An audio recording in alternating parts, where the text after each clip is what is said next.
So this weekend, Russia cut off its Nord Stream 1 pipeline to Europe. So the Nord Stream 1 pipeline was a pipeline that went from St. Petersburg to Europe underneath the Baltic Sea and brought Europe cheap Russian liquid natural gas.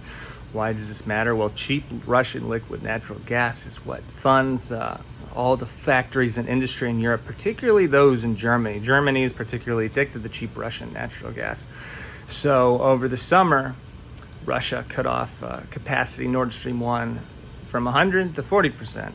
Then in the last month, I believe, they cut it down to 20%. And then past that, they this weekend cut it to 0%. So while there is still LNG from Russia trickling in via Soviet-era pipelines, via Belarus and Ukraine, and also the Turk Stream pipeline via Turkey, this is a huge blow to German industries.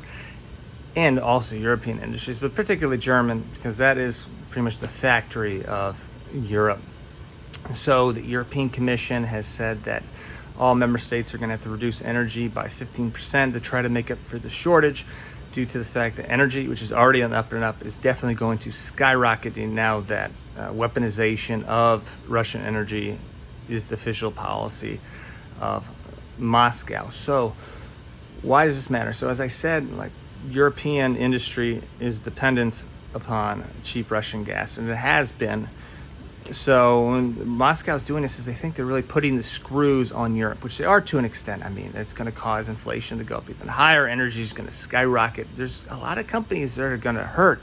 There are energy providers that are needing bailouts, sort of like '08 car manufacturers in Detroit style in the U.S. If you remember the '08 financial crisis, also like the banks needed bailouts. So a lot of these energy providers in Europe are going to have to be bailed out. Also, if it gets bad enough where companies are going to not be able to get energy, this could cause their machines to crack. So machines that make like glass or steel, they need to be running constantly, because if you turn it off, the steel, the glass cools within the machine and breaks it. So that's no bueno.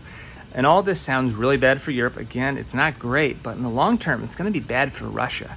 And why I say that is that, just think, if you are a consumer, you're going to stop buying if the person selling you the goods really puts the screws on you and leaves you in a bad position when you desperately need their product, right?